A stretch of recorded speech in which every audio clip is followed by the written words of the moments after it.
Hey Hound Dogs, I'm David Hankins. And I'm Paul Hankins. And welcome to On the Air with Power Squared, a weekly look behind what we hope will be everyone's favorite comic book, Power Squared.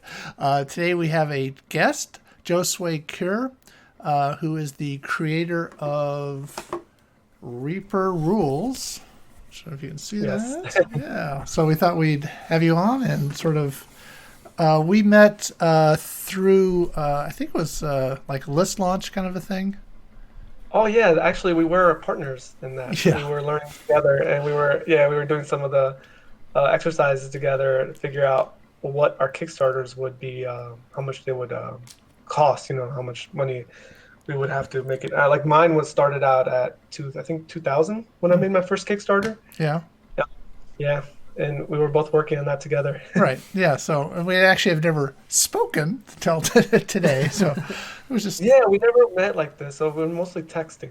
Right, and on messaging on Facebook and stuff. So it's nice to actually say hi in person. So I noticed on your Facebook that you list that you're a comic book producer, engineer, inventor, patents holder, 3D parts designer, podcaster, and fabricator. Yeah, and more to come. Teacher maybe or something. Yeah.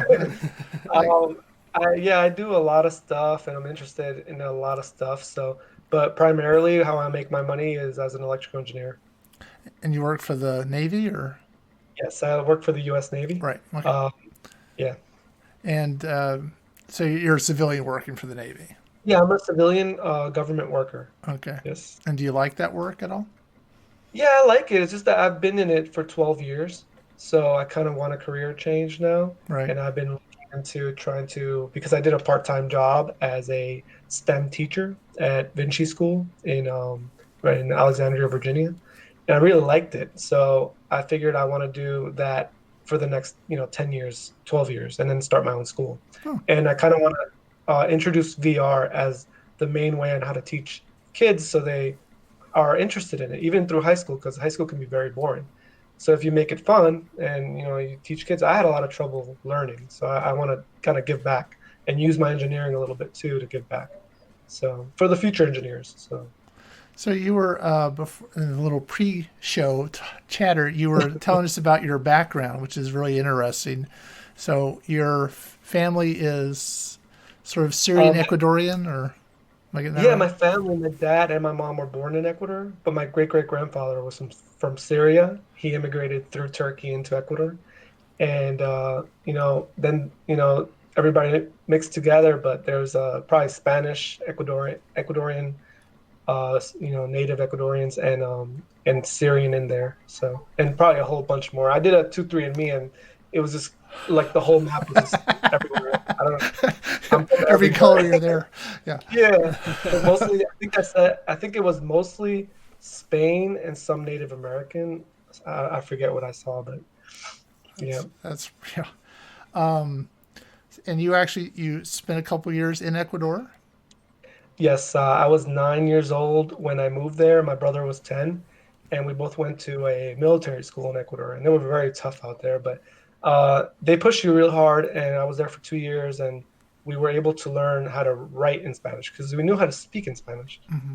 And with that, we were able to actually gain a year. My brother and I skipped a grade when we came back to the United States, and I graduated high school when I was 16, so I was able to start college very easily, very fast.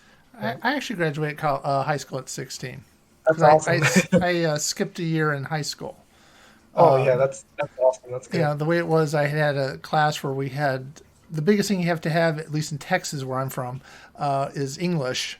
Hard to believe, but English is and I had gotten most of those credits early on because I was in this sort of, it was a sort of a career design or career curriculum where it was a lot of English. So I had all those credits, and then I needed what they called civics at the time to get out.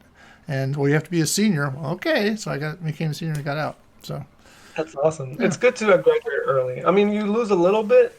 I feel like you get out too early and kind of like missing something. I feel like I've always missed something. Like I missed a couple of years of hanging out with friends. Because I went straight to college, straight to work. Like I felt like an adult at 16. But it's good to get started. It's good to get started early. Was it your idea to go to Ecuador for military No, not school? at all. Okay. We didn't even know we were going there. we went we went there on vacation every year. So this one year we went there and we didn't come back Ah, because my mom needed to go to school for 2 years for computers. So yeah. okay. Well, But we stayed with my grandmother and grandfather, which were amazing. So okay. Well, at least you weren't just, we're leaving you here. Bye.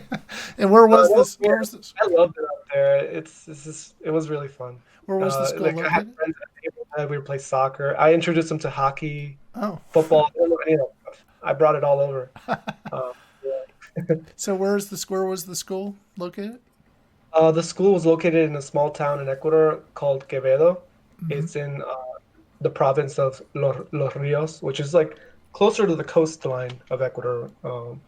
But but yeah, I went there for 2 years, and it was a private school, so we were very fortunate to be able to go there. Oh. So you're Yeah. originally from, you said New York? Yes, New York City. I was born and raised in New York City, in Queens, New York, and my brother and I basically, when we came back, we were able to. I was able to go to college. She was able to go to the Air Force, so we took different routes.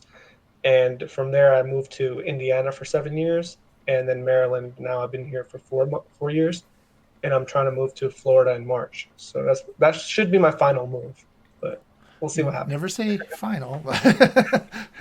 You never We'll see know. what happens. Yeah. So, and you're married for, is it Yes. 3 years? Great. Yes.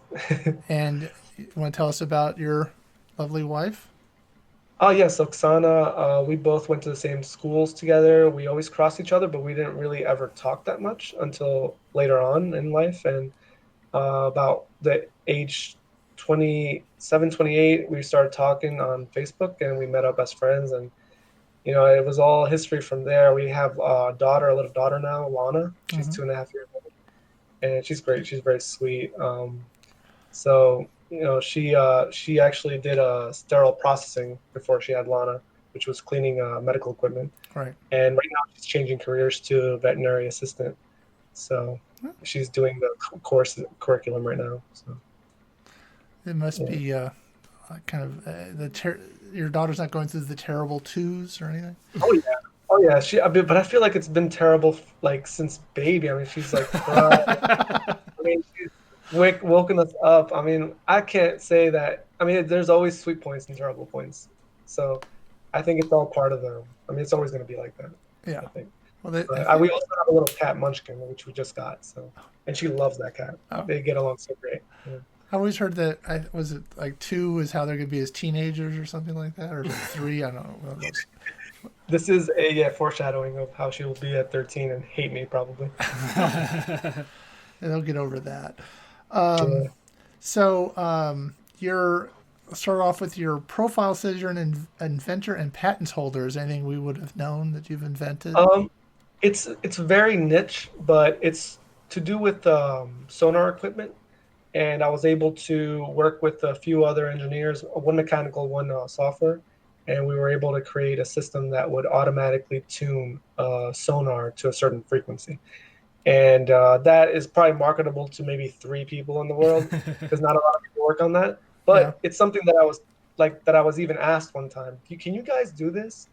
And we was like, yeah. Apparently, we just got a patent for it, so Oh. you can use it if you want.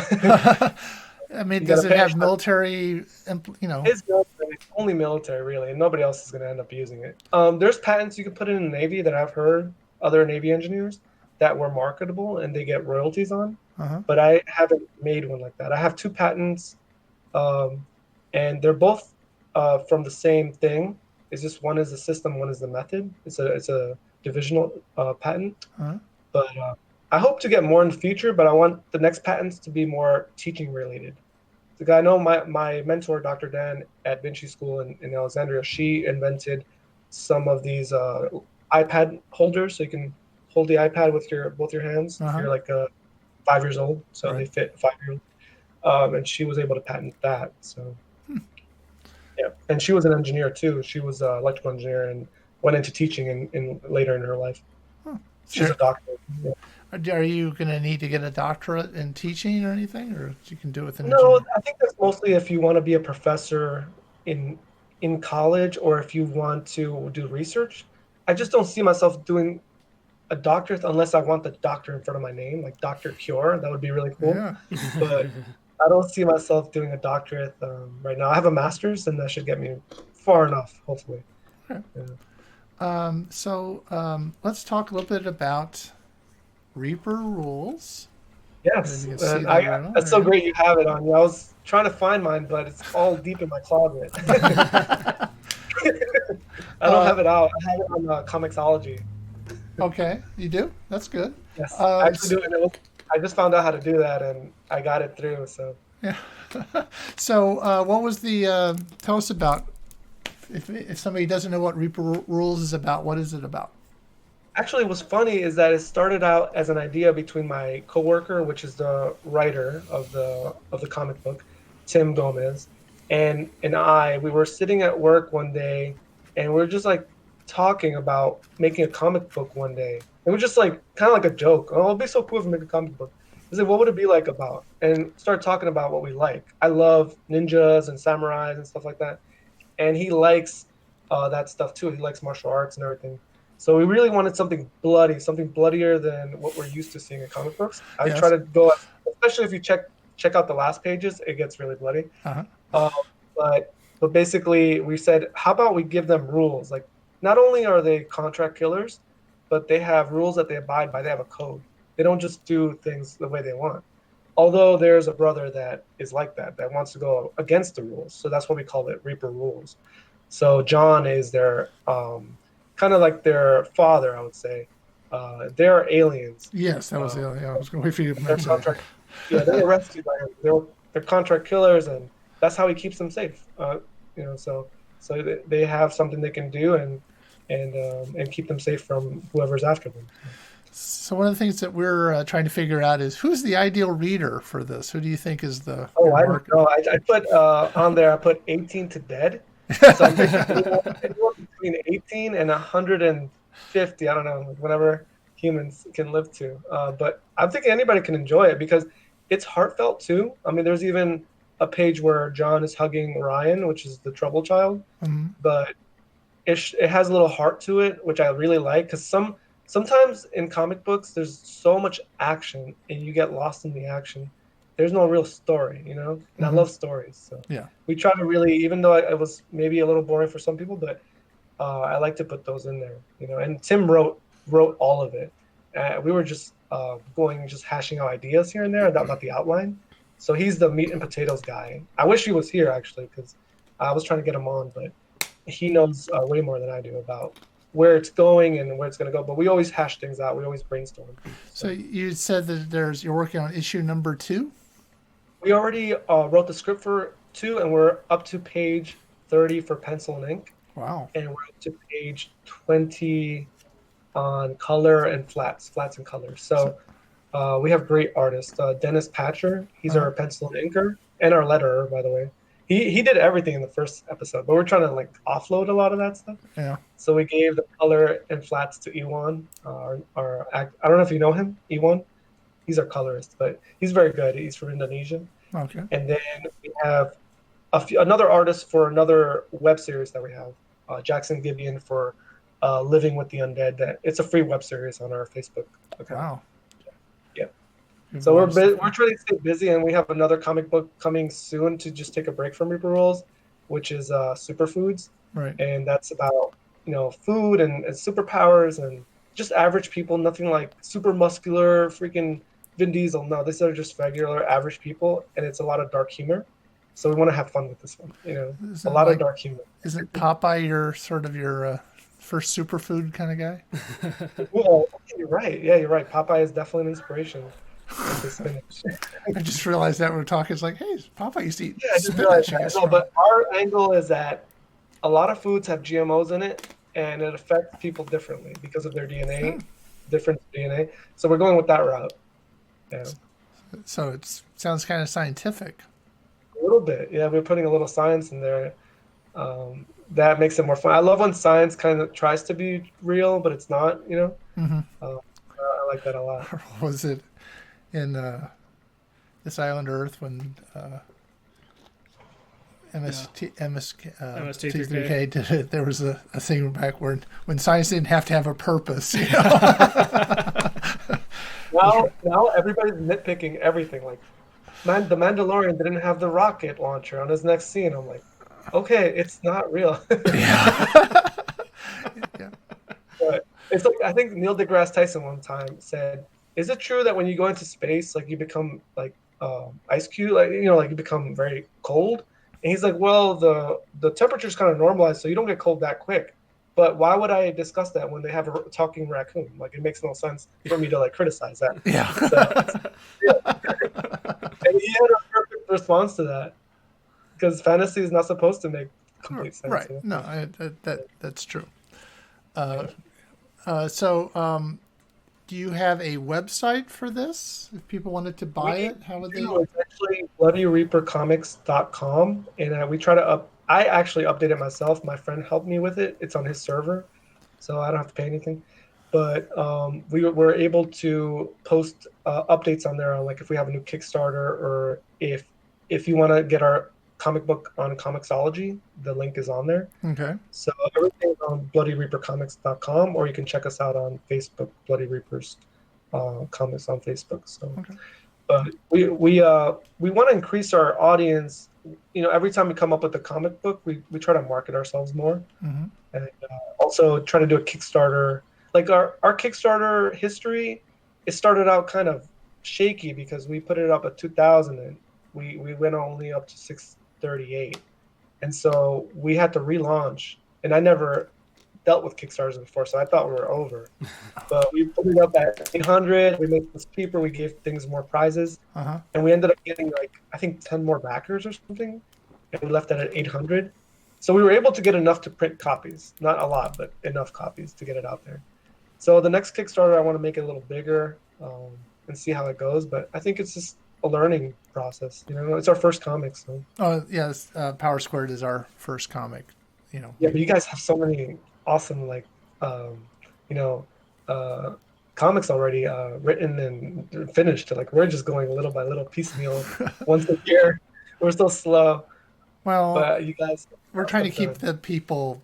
We don't want them to go off into other projects. We have to keep feeding them. So. Oh, you're right. Yeah, that's the hardest part is losing an artist or something. Yeah, they don't have enough time. I've been dealing with, especially with coronavirus. I've been dealing with that a lot. So. Yeah, we've had 2 artists on the book, and we've had 5 colorists maybe. It's just that they've do it for a couple of issues and move on. It's not that we get rid of them so much. I think the previous interview they had, I think she said that she was trying to keep some continuity, right? Into the color. Yeah, Julia, the current one is,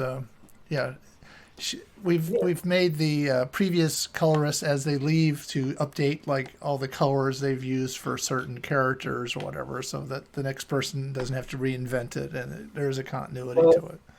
Well, like in this episode 2 is going to look totally different because Dennis, even though he's the same penciler and same inker, he was trying to make it even more realistic and more highlights. So there's going to be a lot of more blacker tones.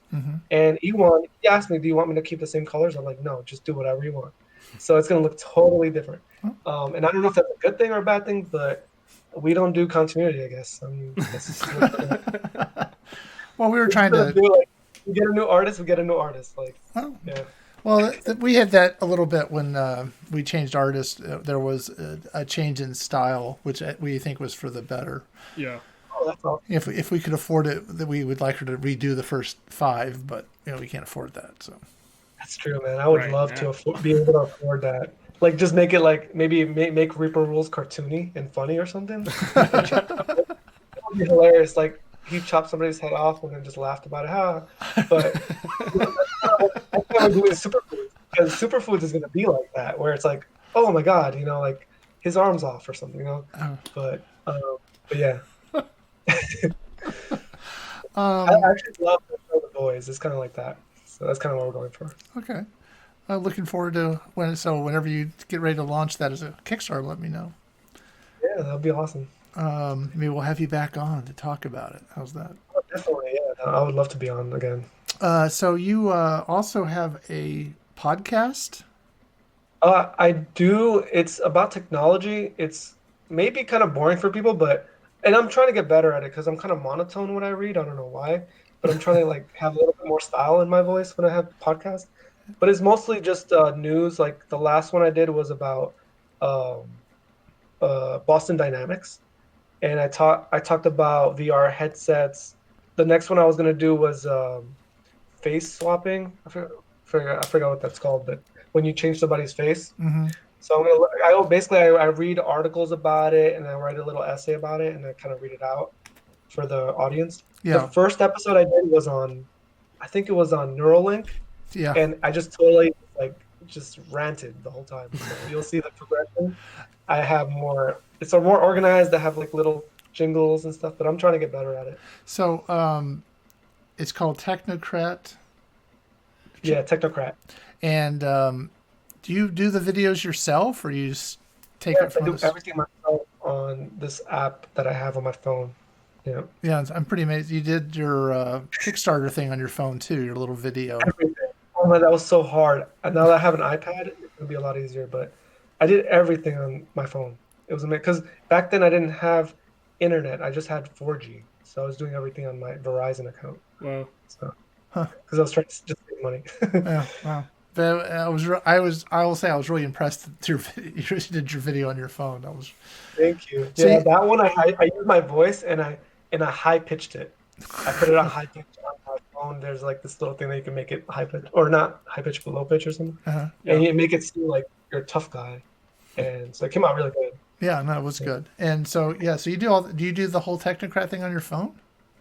Yeah, all of it on my phone. I have a little speaker that connects to the phone, and I put it on my collar and just talk through there. Lavalier mic or whatever. I would like to afford a nice mic, but I don't want to spend that much money. Well, you also have other expenses like child. Yeah, Yeah. paper. But so how often do you post on that? I try to post every Friday, but I get caught up, and sometimes it goes a month without posting. But every time I post, I try to make sure I do a good job with it. I don't want to post something that doesn't make sense, You but get a lot of I'll do views my too. research. Yeah. I looked at your channel and tried to watch and understand one of the videos, and okay, uh, not for I me, know. but Some you of do my get a lot of friends, views on there. That's good. oh yeah, the last one got like a little more views, but yeah, like the first few videos, they're just rants. It's really hard to get through it. Now I'm trying to keep it small and like organized. They're very impressive. Thank you. So you also, if that wasn't enough, you also design women's earrings. Yes, I do. I use Shapeways, and I work with my mom to sell earrings to her friends. I just sold like 4 or 5 earrings like last 2 or 3 months, and I designed them on this auto on my phone actually again. Um, it's a 3D software on my phone on Shape, and it's free. And basically, I make like different designs, unique designs that you wouldn't find anywhere. And on Shapeways, you can create them in like brass, plated gold, or silver, things like that. And they'll make them for you. They'll send them to you. And what I do is that when they get here, I prepare them with the backings and the box, and then I send them out. So, and they're like 40, $50. So Wow. I'd like to make it more expensive, but right now I'm just trying to, get clients, things So like that. I mean, what got you started doing that? That was because I actually deployed to Afghanistan twice as a government employee, and I did a lot of work for special forces out there. I did welding, cutting, designing, and at some point in my second deployment, they brought a 3D printer. And I've been asking for that for years. I remember my first deployment, I said, we need a 3D printer out here. It would be great. So we had this crappy MakerBot 3D printer back then, which was probably like the first company that made them cheap, was from Brooklyn. Now they have them everywhere, but that's the one I like. I have my own MakerBot here, and that's how I got into making things. And then I just got the idea to make jewelry because it's small and it prints fast. Right. That's one of the big reason why I like that. And Shapeways was is like kind of a new thing now where it's a store you can send your STL file, your 3D model, and they can print it for you in whatever material you want, and even in metal. So So how would Yeah. people find that if they're interested? I'm on Shapeways. If you look my name up, Josue Kure, I'm even hireable, so I can like design something for you in 3D. If you would like a certain type of earring, you could draw it out, and I can make it for you. So I'm on Shapeways. You could just look my name up on there. So are you just doing earrings? You're not going to do pendants and necklaces I and all would that? like to get into other things, but you got to specialize. Basically, this is guy that specializes on cuffs. Like for your Cufflinks? cufflinks. There we go. Yeah. And he made a bunch of money doing cufflinks. That's all he does. So I'm trying to specialize in something. So So, right now I'm doing post earrings. okay, because So cufflinks is like nobody wears French cuffs anymore. right, Yeah, but it's he only was doing like, like imagine wearing a little Baby Yoda cuffling. That would be yeah, cool. right. I could see people buying them, but no one's Yeah, nobody okay. wears. Put it on the shelf. Yeah, But and so for some reason people were buying it. So you he can was wear very successful. you wear it with a tux, I guess. Yeah, Tux shirt. Yeah. Little baby Yoda tux yeah, that'll be awesome. shirt. Or Mando on one side and Baby Yoda on the other. So, is there anything else we didn't talk about that you want to mention? I think that's everything. I mean, I know you guys did the Kickstarter too. Did you guys have any like issues with the first Kickstarter at all, or I did think you we were like, we hit up every relative we knew, and that's I think got us over it. Yeah. that's what I was trying to do, and I wasn't as successful with that, but Yeah, that's good. well, we had. I guess we had Thanksgiving with my wife's family, and so we hit up every relative there to to back it, which helped a lot. But we did get some people. We're still trying to honestly after we have 10 issues out, we're still trying to figure out who our ideal reader is, Yeah, and trying to market more directly to them. yeah, And that's the hardest thing because you do good work and you just hope you kind of hope people will discover it, but as you'll probably find out with Comixology, it's like having a show on Netflix. yeah. Unless There's people so search much of for it. it, they're not Like going to. on the first, I think the first month, no, they do 3 months. Every 3 months, they show you the royalties, and I sold like 4 copies the first 3 months, and then it went to one and then zero like right away. So it's Yeah. really hard Comixology. That's more of like to have my stuff up there. No. So as I make comic books, I don't have to find my printed one in the closet. I can just open it up on my But I have iPad. it right here. I'm surprised you don't have. Right. I would love to do that, but I have a 2-year-old and she's gonna rip it up. So Oh, that's fine. I just put it away for safekeeping. No. You don't have like a whole box of these in your closet? Oh, I don't. We only printed, I think it was like 40 or no, 30 something, 38 or I forgot how many. We just printed enough to send it to people. Uh huh. So we didn't have a lot. It's very low quantity. And I don't think we're ever going to print any more of those unless we do it for the next Kickstarter. But I don't know. I don't know if we're going to do that. Have you ever thought about trying to do a convention or a signing somewhere? Or I would love to do that. At this point with coronavirus, oh maybe yeah, it'll be kind of like a video Zoom type setting, like that would be cool if they yeah, had like a convention with Zoom or something. right. But it would be cool, like once all this passes, and maybe in 2022 we can all go at a convention and see each other out there. We were So, this close to doing a signing at a fairly major comic book store here, and they canceled it on the Friday because we were going to do it on the Saturday, and everything shut down on the Friday before.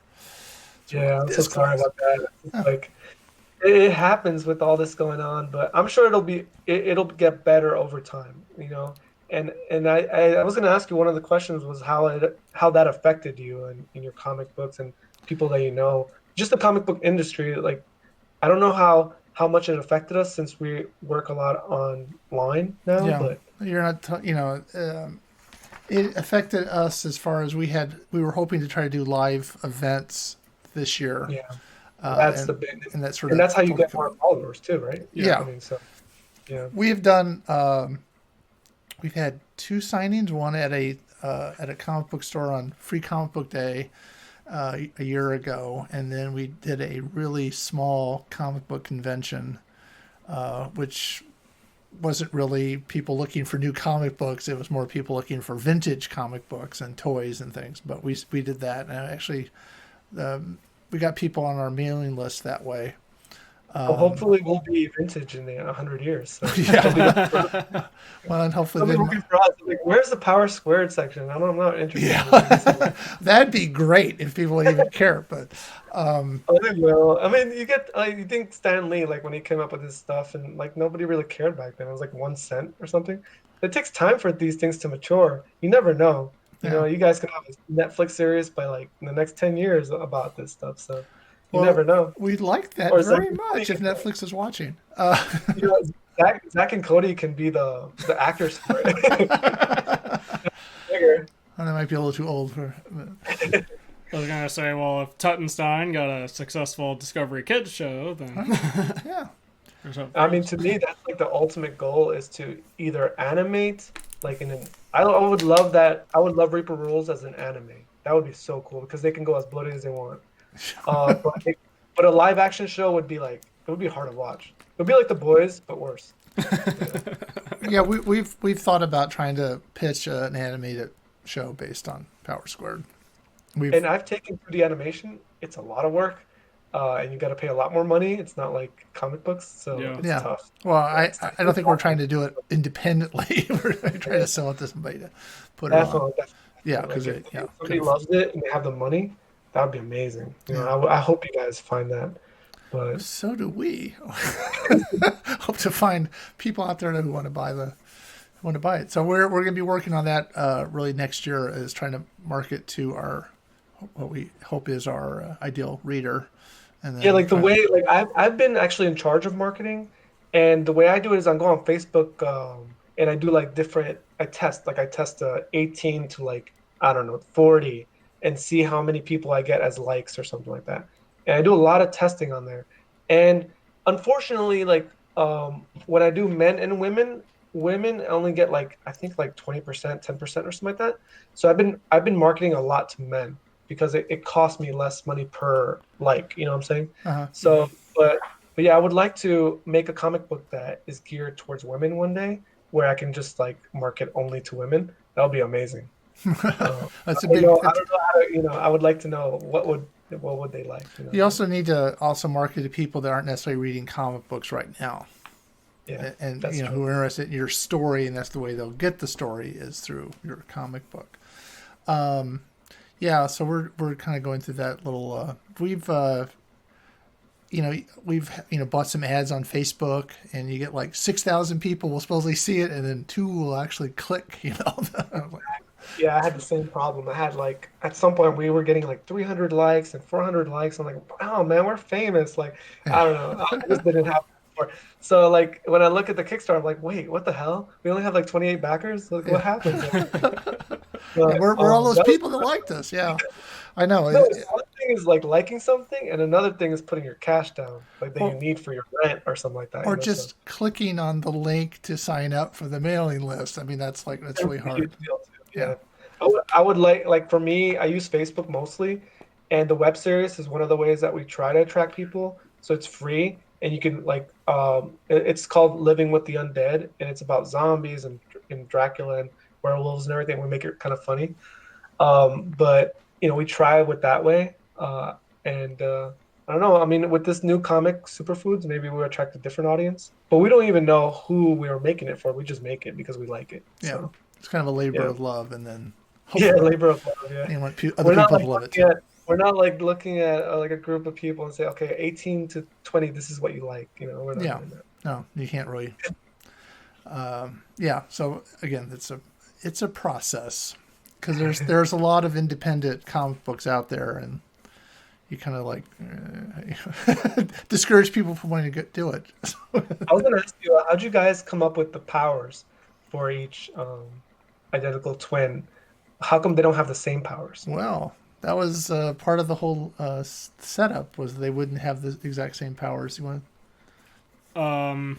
Yeah, so the reason they don't have the exact same powers is kind of ties into the idea that twins, even though they have a lot of similarities, are things that are different about them. That's awesome. I like that. Like, I like that. like for example, I got into writing and Trevor got into art. Right.